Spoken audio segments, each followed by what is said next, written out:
ಚಲೋ ಡಾಮನ ಇಲ್ಲದ ನೋಡ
ಅವ್ರು ನಮ್ಮ ತವ್ರ ಮನೆಗೆ ಹೋಗ್ಯಾರ ನಮ್ಮ ತಮ್ಮನ ಆಪರೇಷನ್ ಆಗ್ಯದ 3 ದಿನ ಆತ್ರ ಮನ್ಯಾಗಿಲ್ರಿ ಅವ್ರಿಗೆ.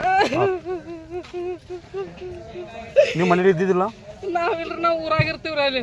ಹಾಂ, ಇದು ಯಾರ ಮನೆ? ಇದು ನಮ್ಮ ಅಣ್ತಮ್ಮಂದ್ರಿ ಅವ್ರ. ಅಣ್ತಂಬ್ರ ಅವ್ರು ಯಾರು ಇಲ್ಲನ್ರಿ ಮನೆಯಲ್ಲಿ? ಇಲ್ರಿ, ಅವ್ರು ಊರಿಗೆ ಹೋಗ್ಯಾರ್ರಿ. ಊರಿಗೆ ಹೋಗ್ಯಾರ? ಊರಿಗೆ ಹೋದಾಗ ಇದಾಗ್ಯದ? ಊರಿಗೆ ಆಗ್ಯದ್ರಿ. ಅವ್ರಿಗೆ ಇನ್ಫಾರ್ಮ್ ಮಾಡಿರಿ, ಹೇಳಿರಿ ಅವ್ರಿಗೆ? ಈಗ ಹೇಳಿರಿ, ಅವ್ರು ಫೋನ್ ಬಂದ. ಏನ್ರಿ ಅವ್ರ ಹೆಸರು? ಪುರುಷೋತ್ತಮ್ ದೇಶಪಾಂಡೆ. ದೇಶಪಾಂಡೆ. ಹೇಳಿ ಸರ್, ಏನಾಗಿದೆ? ಒಂದ ಕಡೆ ಆಗಿಲ್ರಿ, ಎಲ್ಲ ಕಡೆ ಆಗಿತ್ತು. ಒಂದು 2-3 ಎಲ್ಲ ಕಡೆ ಆಗಿದೆ ಅಂದ್ರೆ ವಿದ್ಯುತ್ ಅವರು ಸರಿ ಮಾಡಿಲ್ಲ ಅಂತ. ಏನು ಲೈನ್ ಬಂದಿಲ್ಲ, ಈ ಲೈನ್ ಕ್ಯಾಪ್ ತಗೊಂಡ್ರಲ್ಲ, ಎಲ್ಲರೂ ಮೀಟರ್ ಸುಟ್ಟವ್ರು. ಏನು ಕಾರಣ ಆಗಿರ್ಬೋದು? ಏನು ಕಾರಣ? Wiring fault. ನಮ್ಮ ಮನೆಯಿಂದ ಫಾಲ್ಟ್ ಇಲ್ಲ,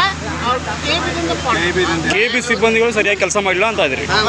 ಅವ್ರ ಮನೆಯೊಳಗೆಲ್ಲ ಅವ್ರ ಲೈಟ್ ಗೀಟ್ ಎಲ್ಲ ಅರ್ಶು ಹೋಗ್ಯಾರ್ರಿ. ನಾವು ಚಾಲು ಇಟ್ಟಿಲ್ಲ, ಒಂದು ಬಾಲ್ ಇಟ್ಟಿಲ್ಲ. ಸುಮಾರು ಎಷ್ಟು ಮನೆಯಲ್ಲಿ ಈ ಥರ ಮೀಟರ್ ಸುಟ್ಟದ? ನಾವು ಕೆಳಗೆ 3 ಮನೆ ಸಿಕ್ಕ ನೋಡ್ರಿ. 4 ಮನೆ ಆಗಿತ್ತು.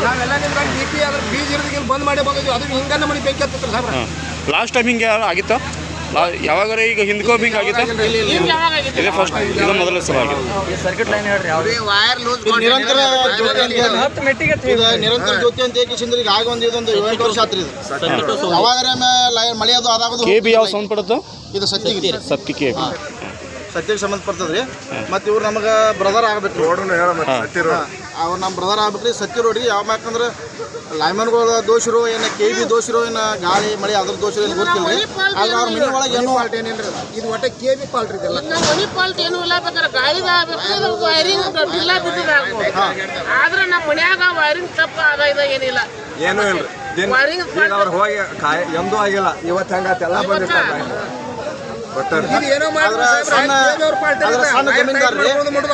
ಜಮೀನ್ದಾರ ಯಾಕೆ ಆಗಬಾರ್ದಾಗಿದ್ರಿ. ಸರ್ಕಾರ ಅದಕ್ಕೊಂದು ಸ್ವಲ್ಪ ಏನ್ರ ಮಾಡಿಕೊಂಡು ಕೊಡ್ಬೇಕಂದ್ರೆ ನಮ್ದು ಇಷ್ಟ ಬೇಡಿಕೆ ರೀ. ಯಾಕಂದ್ರೆ ಏನ್ ಮಾಡ್ತಾರೆ ಸಣ್ಣ ರೈತರು ಈಗಾಗಲೇ ನದಿ ಬಂದಾಗೊಮ್ಮೆ ಈ ಟೈಪ್ ಒಂದು ನುಕ್ಸಾನ್ ಆಗಿದ್ರಿ. ಪಾಪ ನದಿ ಬಂದು ಈ ಟೈಪ್ ಒಂದು ಅವಾಗ ನುಕ್ಸಾನ್ ಆಗಿದೆ 2019 2005 ಹಿಂಗೆ ಭಾಳ ಸಲ ಯಾವತ್ತೂ ಈ ರೈತರಿ ನುಕ್ಸಾನ್ ಹಾಕೋತ ಬಂದಾನ್ರಿ. ಅದ್ರ ಸಲುವಾಗಿ ಮತ್ತು ಅದಕ್ಕೆ ಏನ್ರಿ ಗೌರ್ಮೆಂಟ್ ಅವ್ರಿಗೆ ಅದರಿಂದ ಏನ್ರಿ ಅನುಕೂಲ ಮಾಡಿಕೊಡ್ಲಿ ಅಂತೇಳಿ ನಮ್ದು ಒಂದು ಬೇಡಿಕೆ ರೀ. 5:30 ಸುಮಾರಿಗೆ ಸ್ವಲ್ಪ ಬಸವರಾಜ್ ಹುಬ್ಬಳ್ಳಿ ಅನ್ನೋರು ಸೌದಿಯಿಂದ ಅಗ್ನಿಕರೆ ಆಗಿದೆ ಅಂತ ನಮ್ಮ ಸೌದಿ ಗ್ರಾಮಕ್ಕೆ ಒಂದು ಮನೆಗೆ ಬೆಂಕಿ ಆಗಿದೆ ಅಂತ ದೂರವಾಣಿ ಮುಖಾಂತರ ತಿಳಿಸಿದಾಗ ನಾವು ತುರ್ತಾಗಿ ಬಂದು ಈ ಕರೆಯನ್ನು ನೋಡಿದಾಗ ಇಲ್ಲಿ ಒಂದು ಗುಡಿಸಲಿಗೆ ಬೆಂಕಿಯಾಗಿ ಉರಿದಾಯಿತು. ಈ ಸದ್ಯದಲ್ಲಿ ಅದು ಹತೋಟಿಗೆ ಬಂದಿದೆ, ಏನು ತೊಂದರೆ ಇಲ್ಲ. ಮುಂದಿನ ಗುಡಿಸಲಿಗೆ ಮುಂದೆ ಯಾವುದೇ ಅನಾಹುತ ಆಗದಂತೆ ನಾವು ಸದ್ಯಕ್ಕೆ ಅದನ್ನು ಒಂದು ಹತೋಟಿಗೆ ತಂದಿದ್ದೇವೆ. ಇನ್ನೂ ಕಾರ್ಯಾಚರಣೆ ನಡೀತಾ ಇದೆ. ಸ್ವಲ್ಪ ಯಾವುದೇ ಅನಾಹುತಗಳು ಜನಕರಗಳಾಗಲಿ ಯಾರಿಗೆ ಮನುಷ್ಯರಿಗೆ ಯಾವುದೇ ಪ್ರಾಣಿ ಹಾನಿ ಆಗಿಲ್ಲ. ಇನ್ನು ಜಾಸ್ತಿ ಹಾನಿಯಾಗಿದೆ ಸರ್?